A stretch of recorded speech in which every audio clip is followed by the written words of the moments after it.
Welcome back to Crafted by Ray. Today I'm going to be doing a 2020 shop tour. It might come out in 2021 depending on the edit, but every year I do one around this time, and I just want to compare and see what things have changed since last year. Alright, let's begin.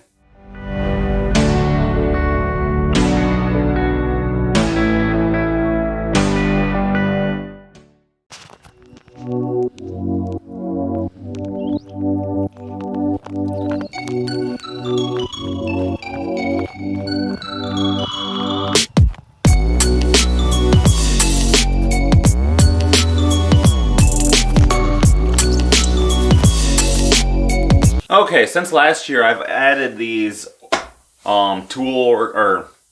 screw organizers. I have two of them and they really help out. Helps keep things organized. I really like how easy it is for these to pop out. I can take them to where I need them, put them back. I keep my random tools in the top drawer here. I got my air tools, pin nailers, hardware, finishing, like epoxies, rags, dyes, more gloves. Down here is just a bunch of junk I haven't gone through yet. Since last year we put the glove dispenser on the wall.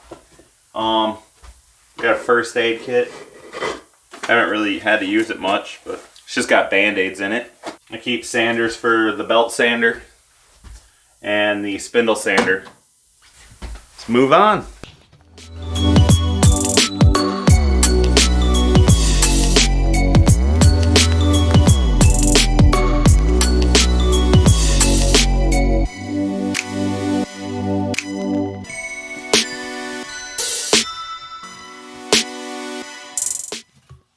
Okay, down here I keep the jointer, trash can for that. I have a pile of wood that I still have to put away.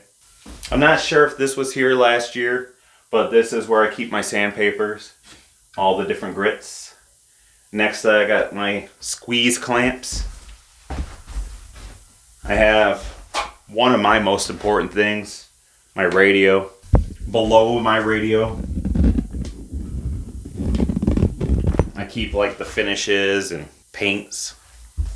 And over here I got more of my clamps hanging on the wall. Don't really have that many. In a small shop like this I don't really need that many. Down here I keep my plunge router, and I have my router table right next to me. That also has the same router inside of it. A bunch of just wood back there that I need to go through. This is where I keep my drills and my clamps and my drill press.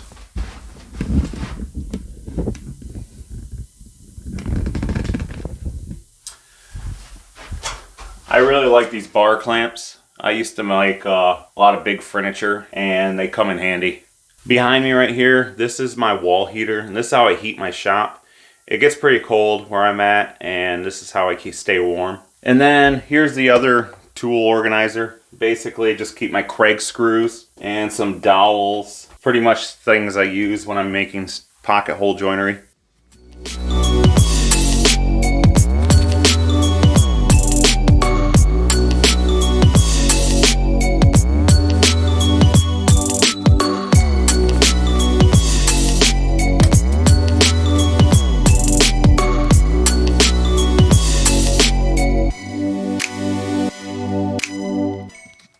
This is my Craig pocket hole jig, and I have a video on making this. I'll put a link in the description below. This is my workbench.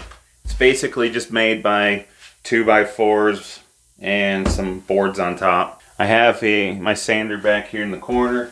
I just started putting this miter saw box together. It's got its own dust collection. I cut out this one side. I still have to work on the other side. So this is my table saw. I don't remember the numbers. It's a DeWalt something, but I've had it for 5 years and maybe 4 years, but I really like it and I haven't seen any problems with it, but I can't compare it with many other saws because I haven't used them. I just want to say thank you to all the people that have subscribed this year. It really means a lot to me. If you're enjoying this video, please If you have not already, hit the subscribe button, give it a thumbs up. It really means a lot to me. New addition to the shop, probably in the last, I don't know, 3-4 weeks, I've moved my CNC in here. So this is my CNC, it's the X-Carve. I have the LED lights on the ceiling to help bring some light in this room. I thought it'd be darker than it is, but it seems to be pretty bright. I added these clamp holders for all the jigs I use for the X-Carve. This is probably my favorite part. I really like these tool organizers. I had one over here that I put in when I first built the shop, and I've put this in and I decided to go grab another one. But they come with 2 static wheels and 2 rotating wheels, and I took the 2 wheels off here and put them all so they can easily come out. I got my laptop on here to run the CNC, some of the stuff I use, and then in the drawers I got bits, clamps. I'm not sure what's in here, pieces of wood. I keep my air compressor tucked in over here. I was looking for ideas for an enclosure when I started building this for the X-Carve, and I found this channel called Stoner Ericson Design. He has a great video on making a X-Carve enclosure. I'll put a link in the description below, but one thing he mentioned was a baby camera that you could keep an eye on your machine. Well, I got the same one. I was working on a job the other day for a client, and I think I had them have the machine run 6 hours. It was an hour and a half in between each piece. So I just came out here and I actually can watch that on my TV, my computer, hear everything that's going on, make sure a bit doesn't break or anything goes wrong. Oh, one more thing. Last year I did not have a window, but now I do, and when I stain or do any type of finishing, it really helps to be able to open a window and the door and get a good airflow. Well, that's my shop. Hopefully you guys enjoyed this, and I'll see you next time with another Crafted by Ray video.